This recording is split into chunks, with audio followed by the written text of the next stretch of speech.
Kalian semua dengarkan saya. Pak RT, Darmi, jangan cuma berdiri mematung di situ atuh. Bawa si Ucop sejauh mungkin dari area ini. Makhluk ini sudah kehilangan kendali karena tumbalnya diganggu. Dia bakal menyerang siapa saja yang bernapas di dekatnya. Biarkan saya yang berdiri di sini untuk memutus ikatan terkutuk ini. Cepat pergi, Enggal, sebelum perlindungan ini melemah karena tekanan energi hitamnya.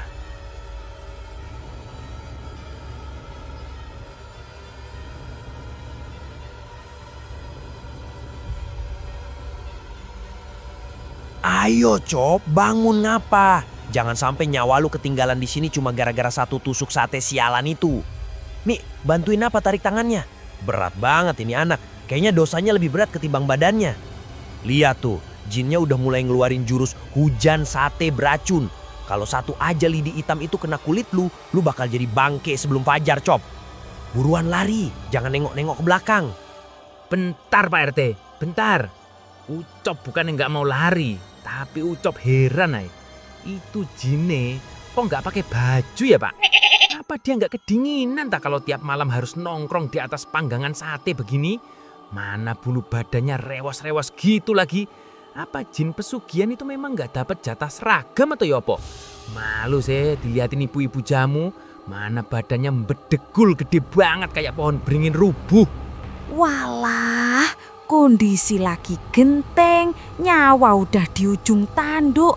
Kok isih sempet-sempetnya mikirin baju jin, Cop? Kamu itu mau mati dalam keadaan mikirin aurat setan atau gimana? Cepetan gerakkan kakimu. Jin itu gak butuh baju buat nyabut nyawamu. Ayo jalan sebelum lidi-lidi atau apalah itu di kepalanya itu dilempar ke arah kita semua. Pak RT, ini si Ucop kalau nggak ditarik pupingnya nggak bakal jalan, Pak. Ngeyel banget. Wahai makhluk yang terjebak dalam keserakahan manusia. Kamu tidak punya kuasa atas jiwa-jiwa yang sudah bertaubat. Kembali ke asalmu, atau biarkan cahaya kebenaran ini menghancurkan setiap serat energi hitammu. Jangan wani-wani menyentuh warga kami dengan kuku kotor yang berlumuran darah tumbal itu. Tesudi.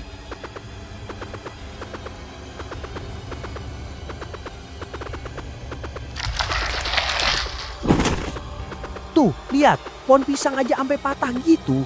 Itu kalau kena pala lu yang kosong, Cop, langsung jadi perkedel lu. Udah berhenti nanyain baju si jin. Fokus aja sama kaki lu biar gak keserimpet. Mi, siram air doa lagi ke arah belakang kita, biar setannya gak bisa ngejar.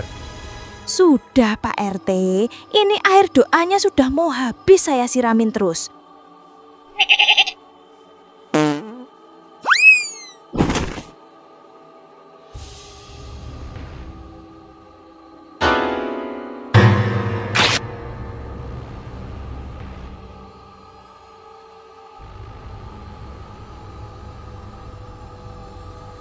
Oh ya Cop, lari lebih kenceng lagi.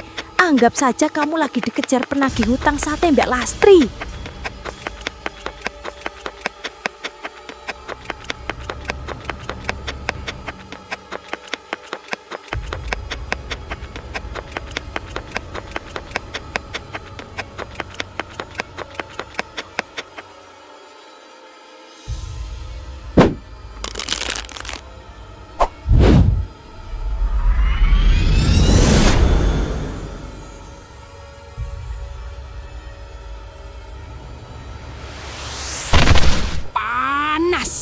Berhenti. Kenapa tiba-tiba api ini membakar jantungku? Aku sudah melakukan segalanya sesuai perjanjian kita. Aku sudah mengabdikan seluruh hidupku untuk menghidupkan tungku sate itu setiap malam tanpa henti. Aku membuang rasa iba, aku membuang harga diriku, bahkan aku mengorbankan sukmaku sendiri demi memenuhi kualimu dengan aroma nyawa yang kau puja. Kau berjanji akan memberiku kejayaan. Kau bilang namaku akan dikenal di seluruh tanah Jawa sebagai penguasa sate. Tapi kenapa sekarang kau malah mencekik leherku? Kamu janji apa ke aku? Di mana emas-emas yang kau janjikan? Kenapa semuanya berubah jadi bara api yang menusuk ulu hatiku? Lepaskan aku makhluk terkutuk. Aku masih ingin menikmati hasil kerja kerasku. Jek rugi aku. Diam kau, manusia serakah yang bodoh. Perjanjian kita adalah nyawa untuk nyawa, bayangan untuk kemakmuran. Aku tidak butuh alasanmu atau pengabdianmu yang melelahkan itu. Kau gagal membawa Ucops ke dalam kuali ini sebelum fajar menyingsing. Dan kontrak tanah merah ini tidak boleh berakhir kosong. Bagiku, kau tidak lebih dari sekedar perantara yang sudah kedaluarsa. Jika kau tidak bisa memberikan bayangan si bodoh itu, maka kaulah hidangan utamanya malam ini. Sukmamu jauh lebih manis karena sudah bercampur dengan rasa sombong dan haus darah. Jangan mengemis padaku, karena iblis tidak pernah mengenal kata kasihan. Lastri, sadar gerak. Sadarlah dari kegilaan ini, Teh. Lihatlah siapa yang kau sembah selama ini. Dia mah hanyalah pemangsa yang menunggu saat kau lemah untuk menelanmu bulat-bulat. Kamu tidak pernah menjadi pemilik kekuatan ini, Lastri. Sejak suapan pertama, kamu hanyalah wadah bagi keserakahan yang tidak ada habisnya. Berhentilah berdebat dengan setan yang sudah memegang lehermu, atuh. Istighfar, Lastri. Mintalah ampun pada Sang Pencipta. Lepaskan semua kuali dan bumbu haram itu dari tanganmu. Masih ada 1 detik sebelum kontrak ini menghanguskan seluruh sukmamu sampai ke akar-akarnya. Sok, lepaskan sekarang. Mbak Lastri, mbok yo dengerin Pak Ustadz. Jangan mau kalah sama setan itu loh. Ingat nggak dulu Mbak pernah bilang kalau Mbak pengen banget naik haji pakai uang halal. Lah kenapa sekarang Mbak malah mau mati demi kuali hitam itu? Mbak, wis toh, buang bumbunya. Jangan biarkan setan itu menangin jiwa Mbak. Aku mohon Mbak, aku nggak mau besok pagi aku harus layat ke rumah Mbak dan nemuin Mbak dalam kondisi jadi arang. Buang Mbak, wis kita mulai lagi dari awal. Kita jualan jamu lagi bareng-bareng. Yo Mbak. Jualan jamu? Darmi, kamu tidak akan pernah mengerti rasanya menjadi pusat perhatian dunia. Kamu tidak tahu rasanya melihat ratusan orang berantre panjang hanya untuk memuja masakanku. Hei, kau, makhluk haus darah. Kau pikir aku takut padamu? Kalau memang iya kau ingin menarik sukmaku, maka tariklah. Tapi aku tidak akan pergi dengan tangan kosong. Jika sate ini tidak bisa membuatku kaya di dunia, maka biarkan sate ini menjadi saksi kehancuranku. Aku akan meminum seluruh sisa kejayaanku ini sampai ke tetes terakhir. Biarkan saja.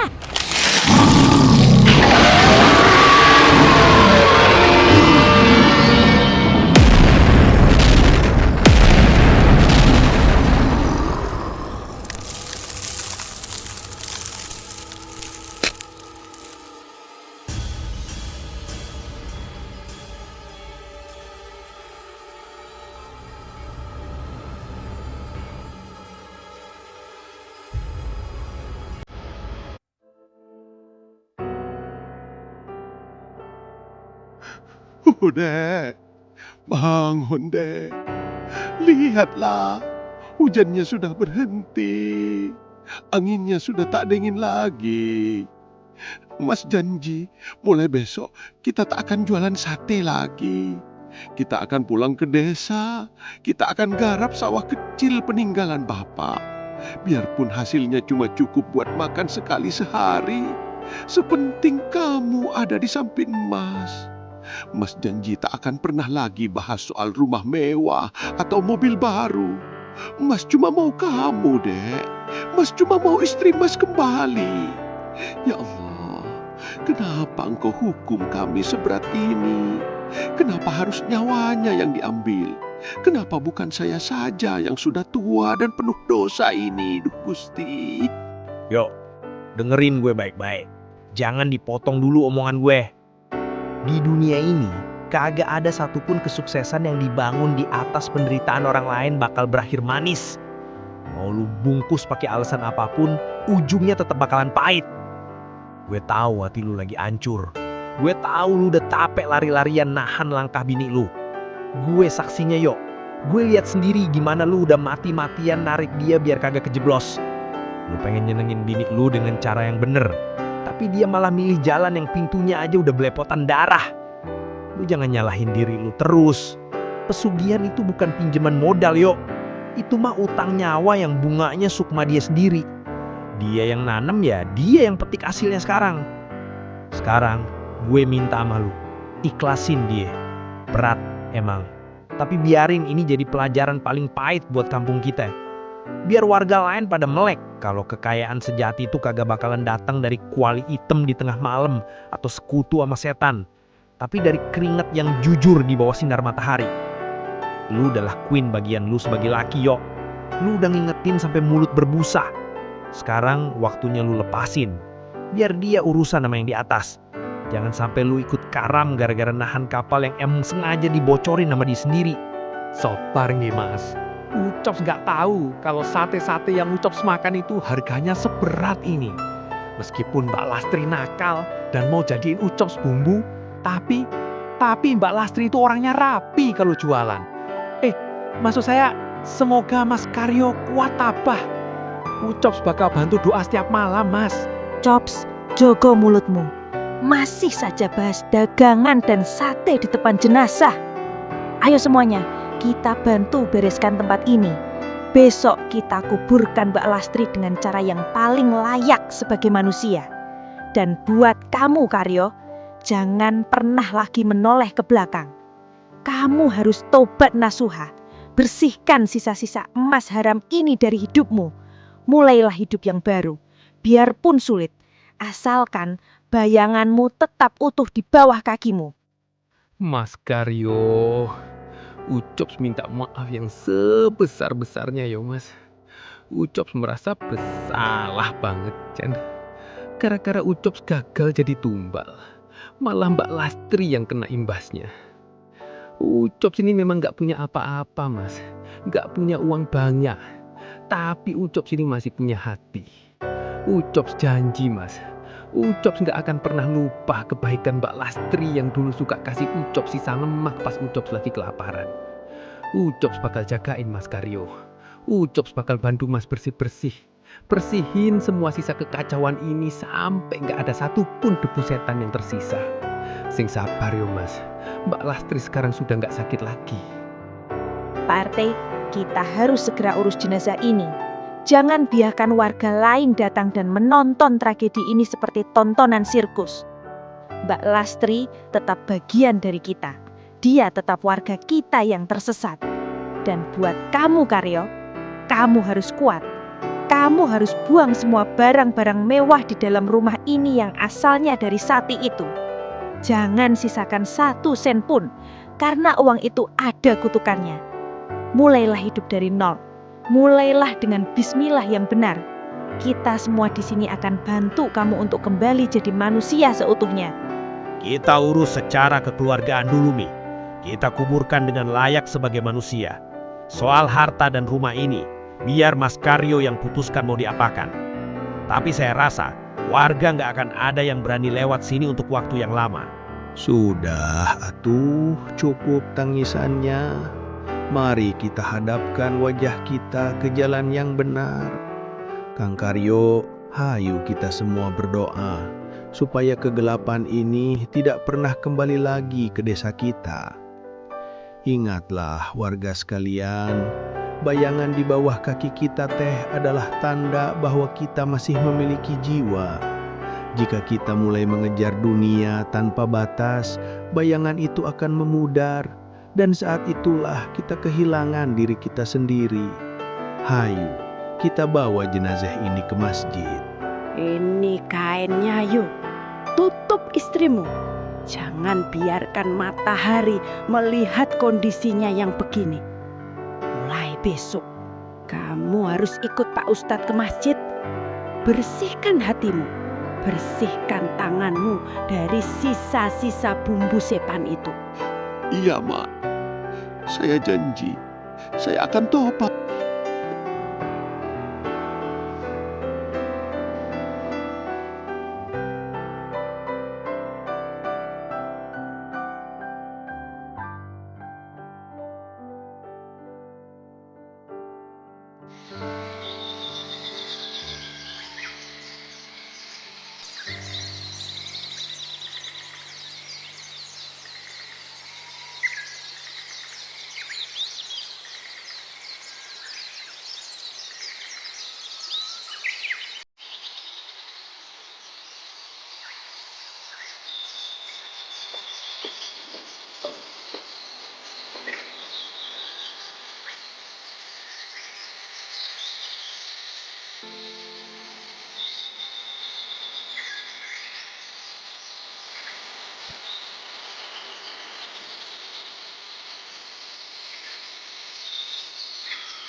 Cop, kamu itu biasanya jam segini sudah keliling cari jajanan.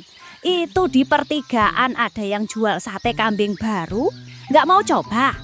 Katanya bumbunya meresap sampai ke tulang. Mirip-mirip yang dulu itu. Enggak, Mak, ampun. Ucap sudah pensiun jadi pecinta sate seumur hidup. Ya sekarang kalau Ucap lihat lidi atau tusuk sate aja, rasanya jantung Ucap mau copot. Bawaannya mau baca ayat kursi. Mending makan tempe penyet atau kerupuk aja, Mak. Jelas asal-usulnya, jelas rupa kedelainya. Dan yang paling penting, bayangan Ucops nggak bakal ditarik ke dalam cobeknya. Bagus itu, Cops. Biar otak lu agak sehat dikit kalau makan tempe. Lagian kasihan Mas Karyo. Tiap pagi dia rajin bebenah masjid. Tiap malam dia sholat tobat buat almarhumah istrinya. Kita sebagai warga ya kudu dukung dia. Jangan malah dibahas-bahas lagi soal sate itu. Biar bau arang itu hilang dah tuh dari kampung kita. Iya Pak RT, syukurlah Mas Karyo sudah mau membaur lagi. Tapi Pak RT, apa Pak RT nggak merasa kalau udara di dekat bekas warung itu masih terasa aneh? Dunia ini emang luas, Mak. Ada hal-hal yang kagak bisa kita bersihin cuman modal sapu lidi doang. Tapi ya sudahlah, yang penting sekarang kita aman. Kita udah belajar kalau lapar itu kudu pakai akal, bukan cuma nurutin lidah.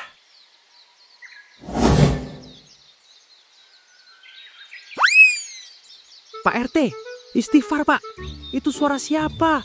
Mbak Lastri datang lagi mau nagih utang sate Ucops. Tenang, Cops. Aduh, lepasin apa? Ini leher gue bukan tusuk sate. Itu mah cuman tukang sate keliling yang baru masuk ke kampung kita. Dia ambil dagingnya langsung di pasar dari si Jupri sialan itu, yang dulu dorong gua pas mau sidak ke Sate Lastri. Ayamnya segar, bukan ayam jin. Cuma ya itu, harganya agak mahalan dikit emang, soalnya kualitasnya jujur. Iya Cops, jangan parno terus. Dunia harus tetap berjalan. Sate, sate, sate, sate bakar, bumbu kacang. Ampun Pak RT, Ucops haramkan sate seumur hidup. Mending Ucops jadi vegetarian daripada bayangan Ucops jadi bumbu kacang lagi. Kabur! Tapi di sana kok ada bayangan Lastri ya?